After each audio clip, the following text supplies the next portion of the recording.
बच्चों, आप सभी को मेरे इस यूट्यूब चैनल पर हार्दिक स्वागत है। आज मैं अल्प पोषण और कुपोषण से संबंधित प्रश्नों को पूछ रही। जो बच्चे प्रयोगशाला सहायक की परीक्षा दे रहे हैं या एलटी ग्रेड की दे रहे हैं अथवा टीजीटी की दे रहे हैं, उसके लिए बहुत इंपॉर्टेंट है अल्प पोषण और कुपोषण। इससे संबंधित प्रश्न मैं पूछ रही हूँ। पहला प्रश्न है, नियासिन की कमी से कौन सा रोग होता है? पेलाग्रा, दूसरा बेरी, तीसरा रिकेट्स, चौथा अंधता।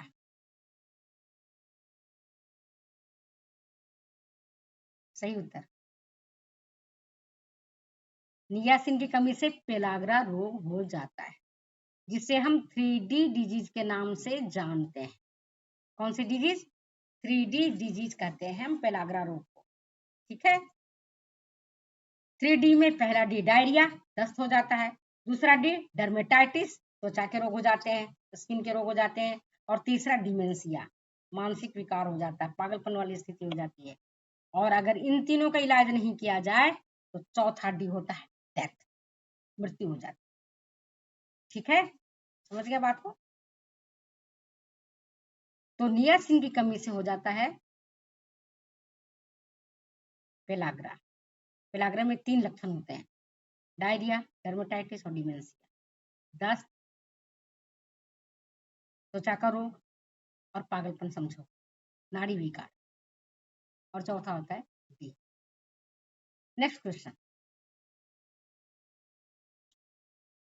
एक चीज बताओ बच्चे, मक्का में किसकी कमी होती है?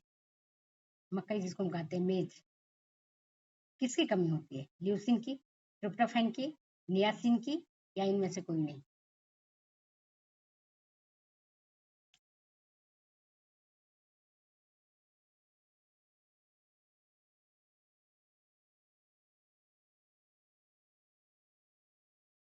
बोलो। मक्का में ट्रिप्टोफैन की कमी होती है और ल्यूसिन की अधिकता रहती है।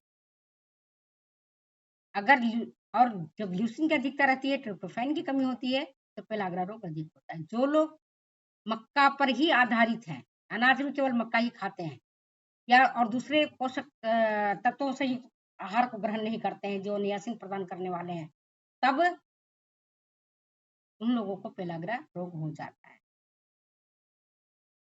नेक्स्ट क्वेश्चन, फॉलिक अम्ल की कमी से कौन सा रोग होता है?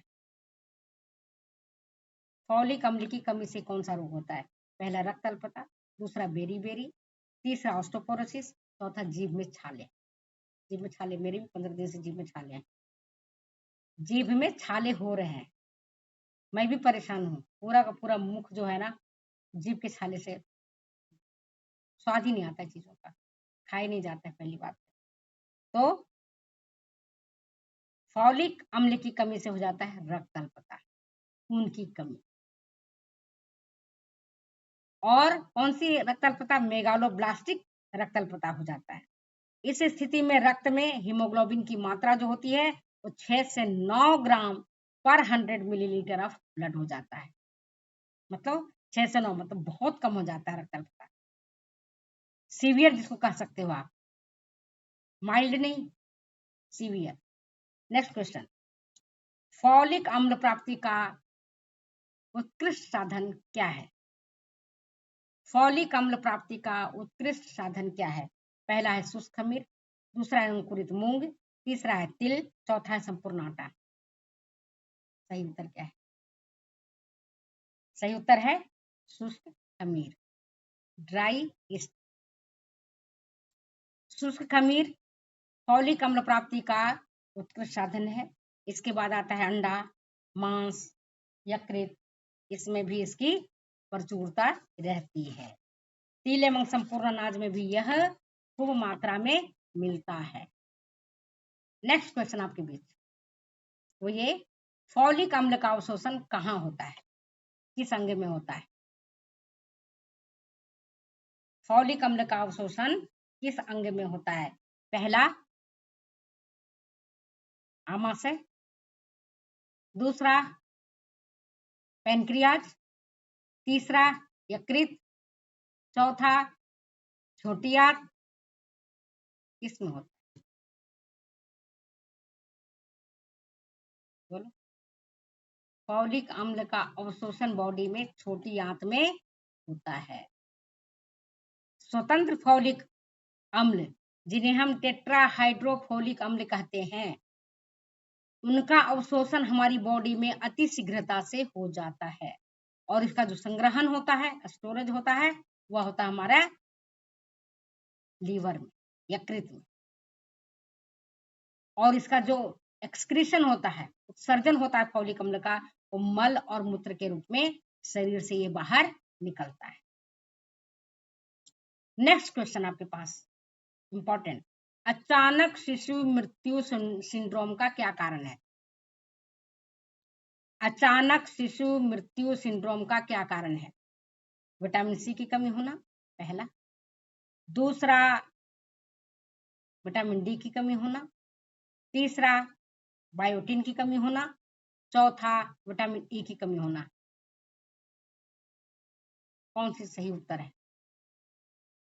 कॉट्स डेथ, जिसको हम कहते हैं बालक सो रहा है रात में और सोते सोते ही उसकी डेथ हो गई, सुबह उठे के देखे तो है ही नहीं, बच्चा ही नहीं, मर गया रातों रात।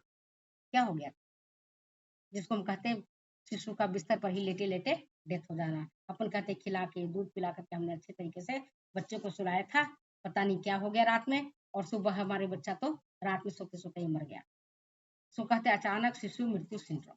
गांव में से कहते कि डाइन खा गई, कोई कहेगा भूत लग गया, कोई कहेगा कि कुछ और हो गया, जबकि ये बायोटिन की कमी से होता है। क्या होता है इसका आंसर? बायोटिन। अगर आहार में बायोटिन की कमी होती है तो शिशु को बिस्तर पर ही मौत हो जाती है, जिसको हम कहते हैं कॉट डेथ या सिट्स जिसको बोलते हैं। और शिशु इतना हृष्ट पुरुष रहता है कि माता पिता को आभास नहीं होता कि मेरा बच्चा बीमार है, एहसास ही नहीं होता है, बिस्तर पर सोते सोते ही बालक की मृत्यु हो जाती है। नेक्स्ट क्वेश्चन आपके पास, शरीर में बायोटिन की कमी का क्या कारण है? नेक्स्ट क्वेश्चन जो है आपके बीच में, शरीर में बायोटिन के कमी का क्या कारण है? पहला कच्चे अंडे का अधिक सेवन करना, दूसरा कृत्रिम दूध का अधिक सेवन, तीसरा अधिक शराब पीना, और चौथा उपरोक्त सभी। सही उत्तर क्या है?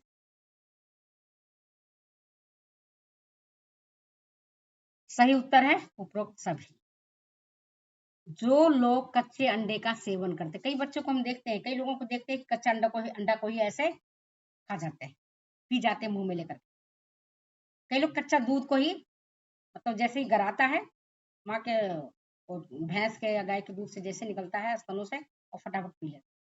तो जो फटाफट पी लेते हैं दूध की बात तो अलग है, तुरंत ही ताजा दूध अगर निकलता है और तुरंत पी लेते हैं, तब उसमें तो संक्रमण की चांसेस कम होती है, बैक्टीरियल इन्फेक्शन नहीं होता उसमें, है ना। लेकिन जब अगर दूध आप कच्चा है और अपने घंटे 2 घंटे छोड़ दिया, तो उसमें बैक्टीरियल इन्फेक्शन होने की चांसेस बढ़ जाती हैं, वैसा दूध हानिकारक होता है।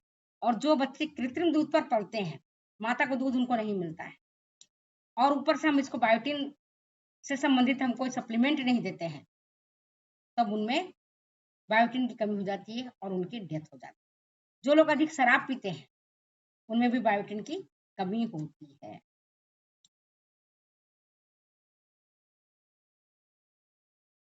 बायोटिन के ऐसे उत्पादन तो हमारी बॉडी में भी होता है, लेकिन जब आंतों में बायोटिन को उत्पादित करने वाले जीवाणु नष्ट हो जाते हैं अथवा कुछ विशेष प्रकार के एंटीबायोटिक्स अगर हम लेते हैं, सेवन करते हैं, तो भी हमारी बॉडी में बायोटिन की कमी हो जाती है। नेक्स्ट क्वेश्चन आपके बीच में है, वो ये कि बायोटिन प्राप्ति का उत्कृष्ट साधन क्या है? पहला मूंगफली, दूसरा अंडा, तीसरा माता का दूध, चौथा शुष्क खमीर, ड्राई ईस्ट। सही उत्तर क्या है? सही उत्तर है ड्राई ईस्ट। खमीरीकृत अगर भोजन आप ग्रहण करते हैं, खाते हैं, तो आपको बायोटिन मिलता रहेगा। खमीरीकृत भोजन में बायोटिन की प्रचुरता रहती है। बायोटिन की यद्यपि अपने शरीर में कमी नहीं होता है, इसका निर्माण हमारी बॉडी में स्वतः होता रहता है। बायोटिन बायोटिन क्या हमारी बॉडी में स्वतः निर्माण होते रहता है। लेकिन अगर किसी प्रकार का हम एंटीबायोटिक लेते हैं, तब बायोटिन उत्पन्न करने वाले जो जीवाणु हैं, बैक्टीरिया हमारे हाथों में रहता है, उनकी वो सफाई हो जाता है, बिल्कुल खत्म। तो बायोटिन का निर्माण नहीं होता है। और कई प्रकार के जो जैसे दालें हैं बायोटिन मिलता है, अनाजों में बायोटिन मिलता है, सब्जियों में बायोटिन मिलता है, माता के दूध में बायोटिन मिलता है। चलिए अब मैं अपनी वीडियो को यहीं विराम देती हूँ, फिर मिलती हूँ मैं अगली वीडियो में अगली बातों के साथ। तब तक दो इजाज़त जाने की। ओके।